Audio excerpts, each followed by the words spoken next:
Hello everyone, happy Holi to all of you, all my family members, all my YouTube family. Happy Holi to all. आज का जो हमारा topic है, कोई भी बुक रीड नहीं करने वाले, ना ही कोई 10th क्लास का सिलेबस करने वाले हैं, ना ही कोई अदर जो है हम बुकिश के बारे में पढ़ने वाले हैं। आज सिर्फ और सिर्फ मैं अपनी फैमिली से, अपने फ्रेंड से बात करना चाहती हूँ, वो भी इसी बारे में कि अभी आपके 10th के बोर्ड के एग्ज़ाम आने वाले हैं और हमारी जो यूट्यूब फैमिली है बहुत मेहनत कर रही है। हम आपके लिए अच्छे से अच्छा कंटेंट लाने की सोच रहे हैं। हम जो कुछ प्रॉब्लम्स आ रही हैं वॉइस को लेके, काफ़ी प्रॉब्लम्स मैंने सुनी है कि वॉइस में थोड़ी दिक्कत आ रही है आपको, तो वो जल्दी से जल्दी हम बेटर करने का कर रहे हैं उसका भी। और बाकी जो कंटेंट है, अगर आपको वो अच्छा लग रहा है तो आप ज़्यादा से ज़्यादा शेयर कीजिए ताकि ज़्यादा से ज़्यादा लोगों तक वो पहुंच पाए और वो भी इसका बेनिफिट उठा पाएँ। तो क्योंकि अभी 10th के बोर्ड के एग्ज़ाम आने वाले हैं तो हम जो है सैम्पल पेपर भी यहाँ पे डालेंगे, जो सॉल्व क्वेश्चंस हैं वो भी यहाँ पे डालेंगे। मोस्टली जो एनसीईआरटी के जो टेक्स्ट बुक के क्वेश्चंस हैं वो भी यहाँ पे सॉल्व करवाएंगे हमारे चैनल पे। और आपको सारा कंटेंट जो भी बोर्ड के लिए आपको प्रिपरेशन के लिए ज़रूरत है वो सारा कंटेंट आपको हमारी साइट पे अवेलेबल होगा, हमारे चैनल पे ये मिलेगा। और अगर मैं बात करूँ आपकी, तो आप कैसा करो तैयारी बोर्ड के लिए। मेनली अब टाइम 1 मंथ का है, मेनली 1 मंथ ही रहा है आपके एग्ज़ाम को। तो आप अपना जो टाइम है वो, अभी कुछ बच्चे नोट्स बना रहे होंगे, कुछ पढ़ रहे होंगे, कुछ क्वेश्चंस पढ़ रहे होंगे, तो जो नोट्स बनाने का टाइम था वो मत बनाओ। नोट्स पहले बनाने चाहिए थे आपको, वो रह गए तो कोई बात नहीं, अब नोट्स मत उठाओ। अब सिर्फ और सिर्फ जो आपकी एनसीईआरटी की बुक है, अदर बुक्स भी छोड़ दो, जो एनसीईआरटी की बुक है वो फॉलो करो, उसको पूरा रीड करो, ठीक है। जितना हो सके एनसीईआरटी बुक को रीड करो, उसके टेक्स्ट बुक के जो क्वेश्चंस हैं वो सॉल्व करो। जो एनसीईआरटी एग्जाम्पलर की बुक आती है, साथ में बुक के साथ एक एग्जाम्पलर की बुक हो जाती है, उसके अंदर जो क्वेश्चंस होते हैं एडिशनल क्वेश्चंस, वो भी सॉल्व करो।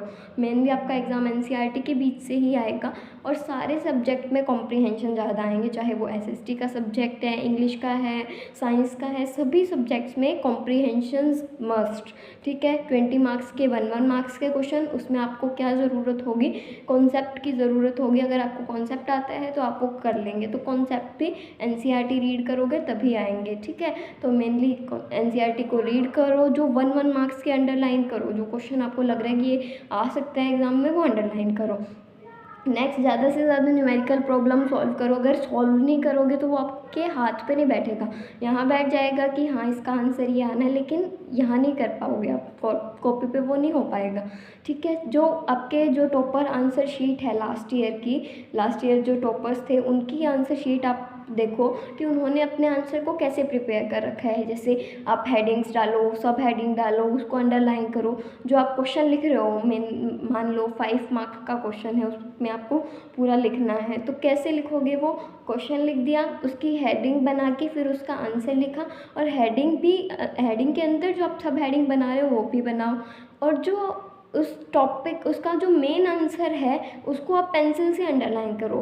आंसर लिख दिया, उसके बाद उसको जो मेन आपका जो आंसर, जो फोकस आ रहा है उस पर, उसको पेंसिल से अंडरलाइन कर लो, ठीक है। ये मस्ट होता है, ये आपका इम्प्रेशन अच्छा देगा एग्जामिनर पे। जितना आता है आपको, जिस टॉपिक के बारे में अगर आपसे क्वेश्चन पूछा हुआ है तो जितना आता है उतना लिख लो। फॉर एग्जांपल ओम्स लॉ के बारे में पूछा हुआ है तो आपको जितना पता है ओम्स लॉ के बारे में उतना लिख दो। वो ये नहीं देखेगा कि आपको आता है नहीं आता है, उसको ये पता लग जाएगा कि हाँ इसने कुछ ना कुछ पढ़ रखा है, तो वो आपको मार्क्स दे देगा।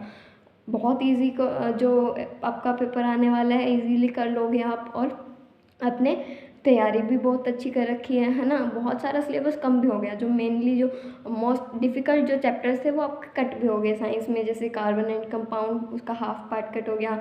एसएस के अंदर भी जो हार्ड जो टॉपिक्स थे वो कट हो गए, ब्रेन कल्चर, ये सारा कुछ कट हो गया, तो ये आपको ईजी हो गया अब, ठीक है। अब जितने भी चैप्टर आपके रहे हुए हैं ज़्यादा उन पे फोकस करो, और सारे के सारे चैप्टर रीड मत करो। जैसे साइंस में है, फर्स्ट जो चैप्टर है केमिकल रिएक्शन, इतना मत पढ़ो, थोड़ा सा ध्यान से निकाल लो बस कि क्या है उसके अंदर, ठीक है।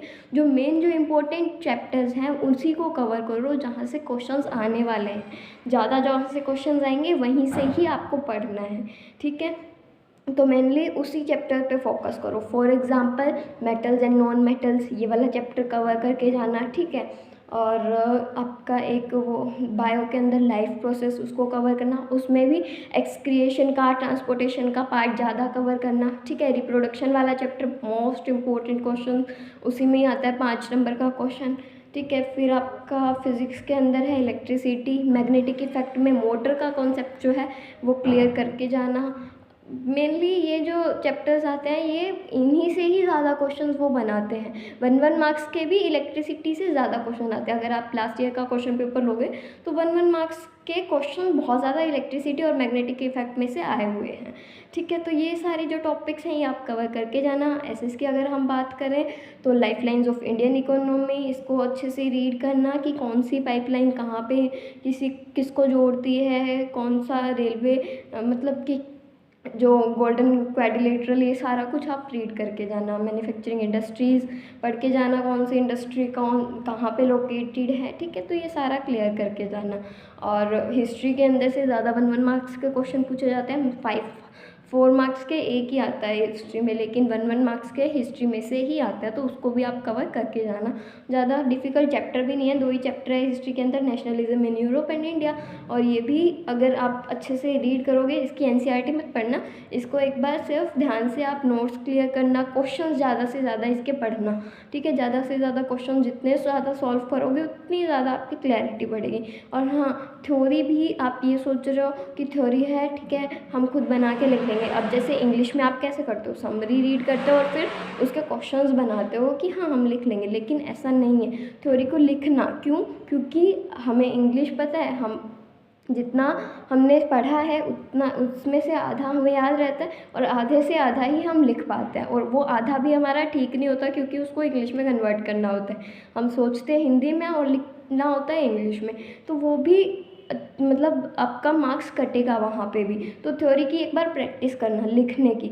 मेनली अगर ज़्यादा ना लिख पाओ तो समरी तो सबकी हर चैप्टर की लिख के देखना, ठीक है। ज़्यादा क्वेश्चंस नहीं लिख पा रहे हो कोई बात नहीं, हर एक चैप्टर की समरी लिखो, हर एक चैप्टर का नोट्स बनाओ, मेन टॉपिक लिखो, जो करेक्टर स्केच है वो बनाओ कि कौन सा मेन करेक्टर है, क्या उसकी खासियत है, क्यों उसको मेन करेक्टर लिया गया है, जो चैप्टर की जो थीम है, समरी है, जो क्यों उस चैप्टर को हमारे सिलेबस में इंक्लूड किया गया है, ये सारा कुछ आपको पता होना चाहिए, ठीक है। और बाकी हम कोशिश कर रहे हैं कि हम ज़्यादा से ज़्यादा कंटेंट आप तक पहुंचाएं, ज़्यादा से ज़्यादा वीडियोस डालें।